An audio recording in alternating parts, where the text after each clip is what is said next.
አንድ ሰው ከኛ ተነስቶ ነብይ ነኝ እያለ ነው፣ ነብይ ነኝ ብሎ ክሌም እያደረገ ነው። ሰው ስለሱ ምን ትሉናላችሁ ብለው ይጠይቋቸዋል።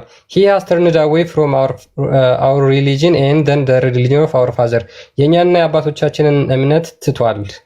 ስለዚህ ስለሱ ምን ትሉናላችሁ? ምንድነው ይዞት የመጣው ነገር ብለው ይጠይቋቸዋል።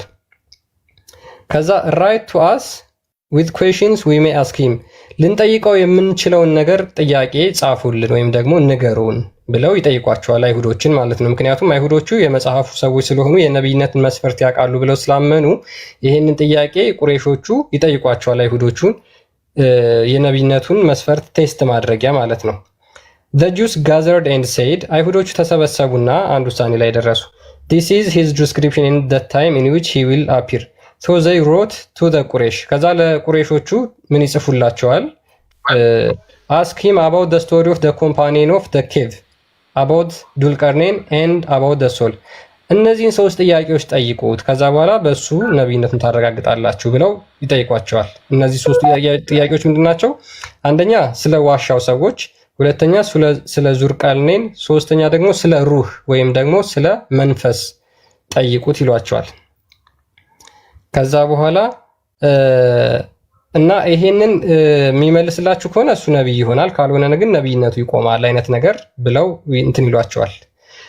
ከዛ በኋላ ኦ ሙሐመድ you have turned away from our religion and the religion of our forefathers ከዛ በኋላ ይሄዱና ቁረይሾቹ ሙሐመድን እንደዚህ ይሉታል፣ አንተ ሃይማኖታችን እና የአባቶቻችን ሃይማኖት ክደሃል፣ እኛን ጠይቀሃልን ጥያቄ እነዚህን ጥያቄዎች መልስልን ይሉታል። so tell us about the story of the companion of the cave ስለ ዋሻው ሰዎች መልስ ንገረን and ዱልቀርኔን and the soul ስለ ዙልቀርኔን ስለ ሩህ ወይም ደግሞ ስለ መንፈስ ንገረን ብለው ከአይሁዶቹ ይዘውት የመጡትን ጥያቄ ይጠይቁታል። he said come to me tomorrow ከዛ ምን አለ? በቃ ነገ ነውና መልሱን ነገ ነግራችኋለሁ ይላቸዋል። እነዚህን ሶስት ጥያቄ ሲጠይቁት በቃ ነገ ነግራችኋለሁ። Jibril stayed away from him for as long as God willed. Then he came and said ጅብሪል ሳይመጣ ቆየና ከዛ በኋላ የመጣበት ቀን ከ14 ቀን በኋላ እንደሆነ እዚሁ ላይ ያስቀምጠዋል። ሌላ ላይ ደግሞ ከ15 ቀን በኋላ የሚል አለ። ከዛ ጅብሪል ከ15 ቀን በኋላ ሲመጣ ሙሐመድ ምን ይለዋል ጅብሪልን? they asked me about things I had no knowledge of ምንም ዕውቀት የሌለኝ ነገር እኮ ቁረይሾቹ ጠየቁኝ ይለዋል። ሙሐመድ ለጅብሪል ማለት ነው። and I answered them until it becomes difficult for me በጣም ከባድ ስለሆነ ምንም ልመልስላቸው አልቻልኩም።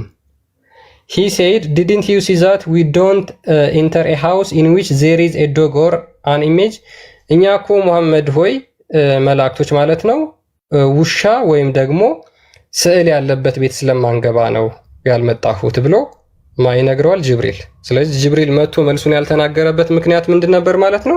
ሙሐመድ ቤት ውስጥ ውሻ ወይም ደግሞ ስዕል ስለነበረ ነው።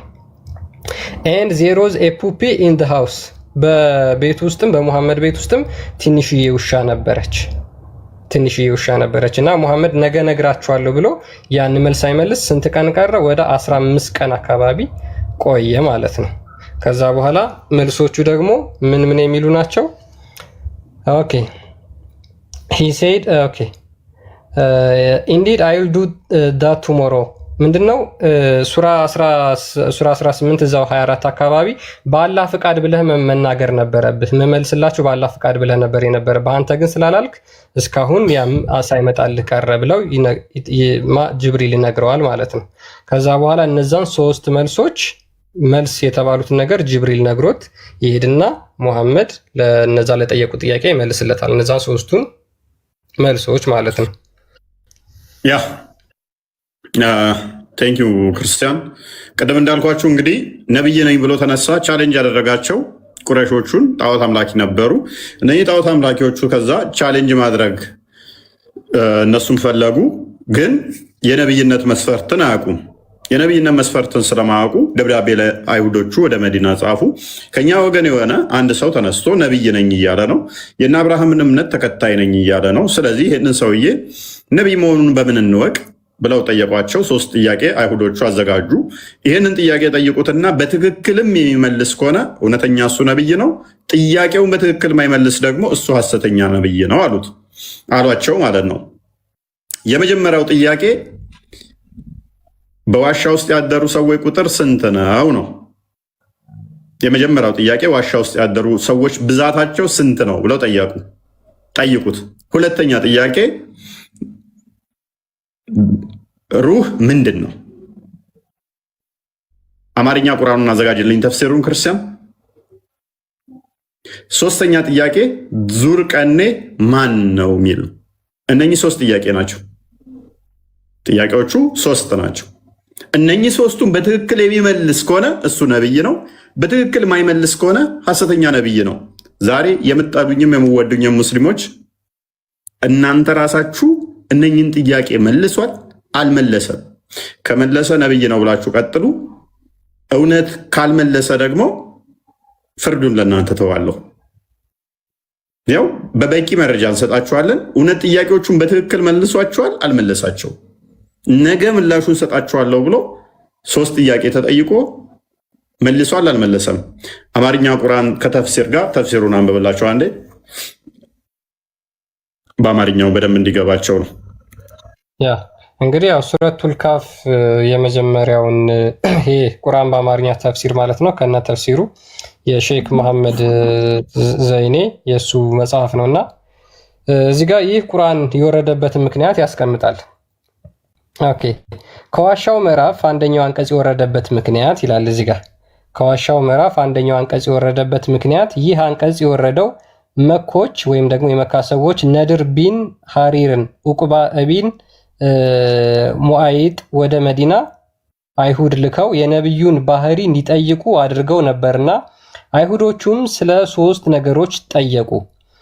ነገ ነግራችኋለሁ ብለዋቸው ተመለሱ። ሙሐመድን 3 ጥያቄ ይጠይቁታል በአይሁዶቹ መሰረት ማለት ነው ቁረይሾቹ። ሙሐመድ ምን ይላል? ነገ ነግሬያችሁ መለሳለሁ፣ ነገ ተመለሱ አላቸው። ኢንሻአላህ ሳይል የተባለውን ነገር መልሱ ሳይገኝ 15 ቀን ሞላው። ኢንሻአላህ ነገ መልስላችኋለሁ ስላላለ መልሱ 15 ቀን ሙሉ ሳይመልስላቸው ቀረ። የመኮችም አይሁድ ምሁራንን ስለ ነብዩ ሊጠይቁ ልከዋቸው ሲጠይቋቸው ከ3 ነገሮች ይጠይቁትና በትክክል ከነገራችሁ እውነትም መልእክተኛው ይህ ነው፣ ይህን ካልነገራችሁ ግን ቀጣፊ ነው ብለው አይሁዶቹ ልከዋቸው ነበረ። አንደኛው ጥያቄ ስለነዚያ አስገራሚ ወጣቶች ታሪክ፣ እነዚያ አስገራሚ ወጣቶች ታሪክ የሚባሉት እነማን ናቸው? የዋሻው ሰዎች ማለት ነው። ሁለተኛው ጥያቄ ስለዚያ ከምስራቅ እስከ ምዕራብ ያዳረሰ ሰው ታሪክ ማለትም ስለ ዙልቀርኔ ማለት ነው። ሶስተኛ ስለ ሩህ ጠይቁት አሏቸውና ሲጠይቋቸው አላህ ከፈቀደ ሳይሉ ነገ ነግራችኋለሁ ብለው ሳሉ እስከ 15 ቀን ስለቆዩ ይህ አንቀጽ ወረደ ብለው ቻሌንጅ ነው። ሎክ እናመሰግናለን ክርስቲያን። እንግዲህ ቻሌንጅ ነው። እነኚህ 3 ጥያቄዎች በትክክል የሚመልስ ከሆነ ነብይ ነው፣ የማይመልስ ከሆነ ሐሰተኛ ነብይ ነው። 3ቱም ጥያቄዎች ተቀምጠዋል። ያው የመጀመሪያው ጥያቄ ስለነኛ አስገራሚ ወጣቶች ታሪካቸውና ቁጥራቸው ስንት ነው? ሁለተኛ ስለዚያ ከምስራቅ እስከ ምዕራብ ድረስ የሄደው ሰውዬ ማን ነው? ምንድን ነው? ሶስተኛው ጥያቄ ስለ ሩህ ጠይቋቸውና ሲጠይቋቸው አላህ ፍቃድ ሳይሉ ነገ ነግራችኋለሁ ብለው ሳሉ እስከ 15 ቀን ስለቆዩ ነው ይሄ አንቀጽ የወረደው ይላል። ቀደም እኔ ምን አልኳችሁ? 15 ቀን ብያችኋለሁ። ታሪኩን 15 ቀን ነገ መልስ እሰጣለሁ ያለው አካል ጠፋ። በቃ ጠፋ፣ የውሃ ሽታ ሆነ። ለምን? ጀለለዲን አሱጢ እንደሚነግረን ለምንድን ነው የጠፋው? ቤቴ ውስጥ ጡጥላ ስለገባኝ ጡጥላ ታለች ደግሞ ጅብሪል መልስ ዞ ስለማይመጣ ነው። 15 ቀን ሙሉ ከቤት ወጥቶ አያውቅም እንደ ውጭ ያገኘውም እንደ ጅብሪል። ሌላ ጊዜ ጅብሪል ውጭ ያገኘዋል። 15 ቀን ሙሉ መስጊድ ሄዶ አያውቅም እንዴ? ጁማ ሰላት የማይሰግድም ነበር ማለት ነው። 15 ቀን ሙሉ ጡጥላ ቤት ውስጥ ትቀመጣለች እንዴ? ሞታስ ከሆነ ሞታለች የሚሉ አሉ። አይገማቸውም እንደ 15 ቀን ሙሉ። ከመቼ ወዲያ ነው ጅብሪልስ ውሻ ፈርቶ ቤት አልገባም ያለው? መልሱ ስላሌለችው አብዲ ከስር ሆነ ትሰርበኛለህ። ነውር ነው። ኤኒዌይስ ናግባና ስትሞግተኛለህ። ይሄንን ታሪክ ዛሬ ሰምቶ እስልምና ውስጥ የሚቆይ ካለ አምሶሪ ጭንቅላታችሁን እንደማትጠቀሙ የሚያሳየ ነው። አሁን አንድ በአንድ እንይ። ስለነዚያ አስገራሚ ወጣቶች ታሪክ ነው። ስንት ናቸው ተብሎ ተጠይቆ ምላሹ ምን እንደሆነ ላሳያችሁ። ሱራ 18 23 አንዴ ክፈተው ክርስቲያን። መልሳቸው እንደዚህ ነው። መልሱ እንደዚህ ብሎ መለሰላቸው። ስንት ናቸው ለተባለው ቁጥራቸው ስንት ነው አለ። ሱረቱ ካፍ እንደዚህ ብሎ መለሰላቸው። 18ኛው ሱራ ቁጥር 22 ላይ ስንት ናቸው ለተባለው እንደዚህ ይላል። ፈይሰል ሚዩት አድርግ። እንደዚህ ይላል። በሩቅ ወርዋሪ ሆነው ሶስት ናቸው፣ አራተኛው ውሻቸው ነው ይላሉ። ስንት ነው ተብሎ ሲጠየቅ ከ15 ቀን በኋላ መልስ ብሎ የነገራቸው ምንድን ነው? በሩቅ ወርዋሪ ሆነው በጥርጣሬ ብለው በቀንፍ የገባ ነው። በሩቅ ወርዋሪዎች ሆነው ሶስት ናቸው፣ አራተኛው ውሻቸው ነው ይላሉ። 5 ናቸው፣ 6ኛው ውሻቸው ነው ይላሉ። 7 ናቸው፣ 8ኛውም ውሻቸው ነው ይላሉ። ጌታ የቁጥራቸውን አዋቂ ነው፣ ጥቂት እንጂ አያውቋቸውም በላቸው። በእነሱም ነገር ግልጽ ክርክር እንጂ ጠልቀህ አትከራከራቸው። በእነሱም ጉዳይ ከነሱ ከመጽሐፉ ሰዎች አንድንም አትጠይቅ ተብያለሁ ብሎ መልስ ሰጠ። ስንት ናቸው ተብለው ነገ መልስ እሰጣለሁ ያለው አካል አንዳንዶቹ 3 ነው ይላሉ፣ አንደኛው ውሻቸው ነው ይላሉ። አንዳንዶቹ 5 ነው ይላሉ፣ አንደኛው ውሻቸው ነው ይላሉ። አንዳንዶቹ 7 ነው ይላሉ፣ አንደኛው ውሻቸው ነው ይላሉ። ከነሱ ጋር ትከራከር አትጠይቃቸውም ተብያለሁ።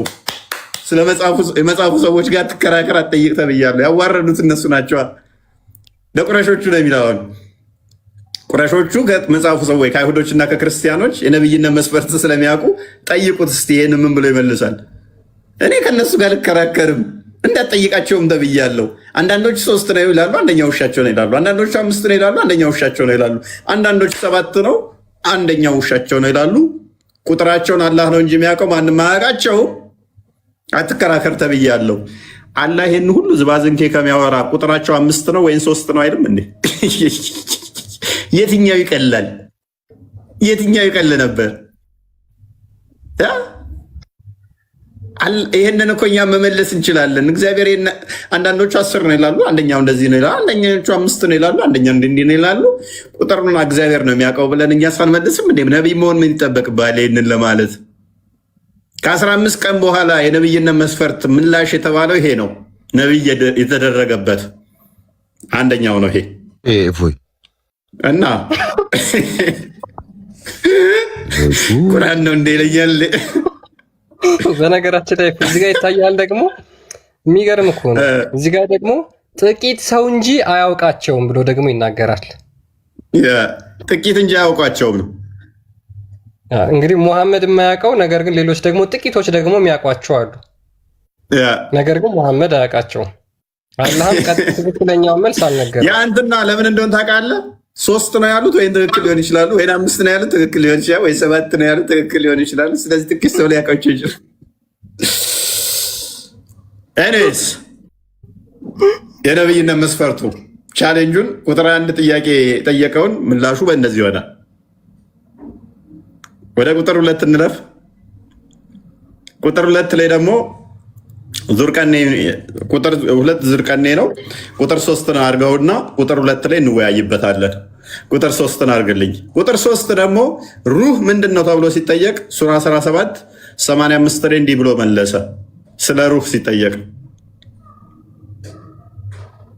እንግዲህ 15 ቀን በኋላ ምላሽ የነብይነት መስፈርቱ ከሩህም ይጠይቁሃል። ሩህ ከጌታህ ነገር ነው፣ ከእውቀትም ጥቂት እንጂ አልተሰጣችሁም በላቸው።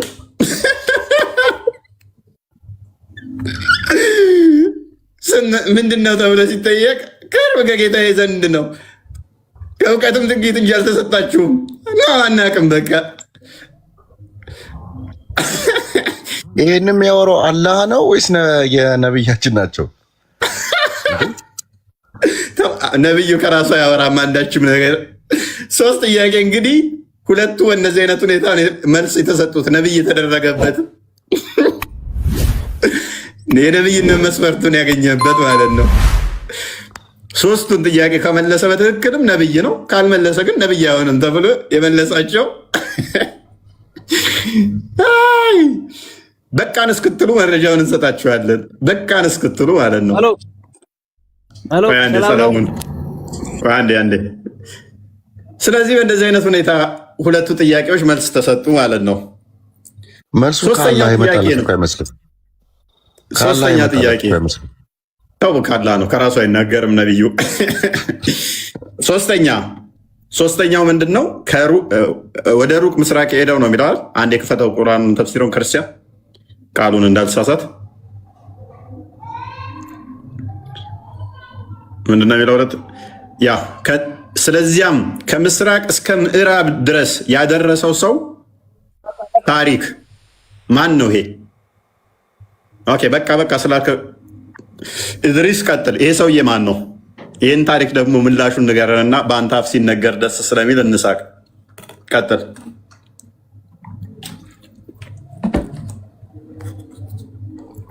ኢድሪስ ቀጥል። የዚህ ሰውዬ ታሪክ ደግሞ ገራሚ ነው። ሶስተኛው ምላሽ ደግሞ አስቂኝ ነው ይበልጥ ሌላ ፈን የሚያደርግ ማለት ነው። ነብይ የተደረገበት ነው እንግዲህ። ወይ ዛሬ ይሄንን ሰምቶ በእስልምና ውስጥ የሚቀጥል ካለ ከዚህ በላይ ምንም ልንታገዛችሁ ልንረዳችሁ የምንችለው ነገር ያለ አይመስለኝም። ክርስቲያን ይፎይ በጣም ደግሞ በነገራችን ላይ በጣም የሙስሊሞች ተወዳጅ ሱራ ነው። በጣም በቃ በፍቅር የሚወዱት ግን ውስጡ ሲነበብ ያለው ነገር አይደለም። አንድ ነብይ ሊናገረው ይቅርና ተራ ግለሰብ እንኳን ተጠይቆ እንደዚህ አይነት መልስ ይመልሳል ብሎ መገመት ከባድ ነው። ኑራን ቀጥል። ኢድሪስ ቀጥል። ከምስራቅ እስከ ምዕራብ የሄደው ሰውዬ ታሪክ ማን ነው? በአንተ አፍ እንስማው። የእኛው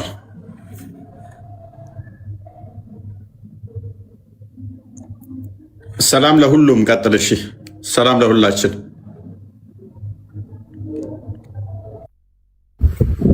ሰላም እንኳን ደህና መጣ። በጣም ታሳዝናላችሁ። ምን አለ እንደ የራስን ትምህርት ብትሰጥ። አሁን ቀጥል እስኪ። ይሄንን ከምዕራብ እስከ ምስራቅ የሄደውን የዚህን ሰውዬ ታሪክ ንገረን። ክርስትናን አስተምር፣ እስልምና የታውቃል እኮ አስረዳን። እሱ ይሄንን ከሩቁ ክርስትናን አስተምር። እዚህ ፊት አንተ ፊት ቁርአን ትገልጣለህ። በቃ ሊያለቅስ ነው የገባው። ገብቶታል። ይሄንኛው ከእስልምና ወጥቷል።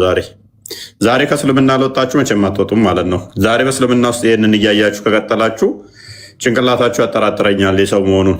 ዞምቢ ካልሆነ በስተቀር የዛሬውን ታሪክ ሰምቶ ሸኘ መልስ የሚመልስ ነው የምንፈልገው እንጂ የሚያደስ ሰው አንፈልግም።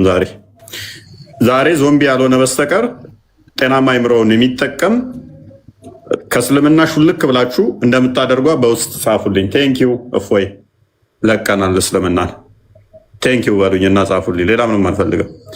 ደስታዬ እኔ እናንተ ከጨለማ ስትወጡ መስማት ብቻ ነው። ሌላ እናንተ ፕሮፓጋንዳ ፖለቲካ አይደለም የምፈልገው። የዛሬውን ታሪክ ሰምቶ ነብይነት መስፈርት ነው ብሎ የሚቀጥል ካለ ያጠራጥረኛል።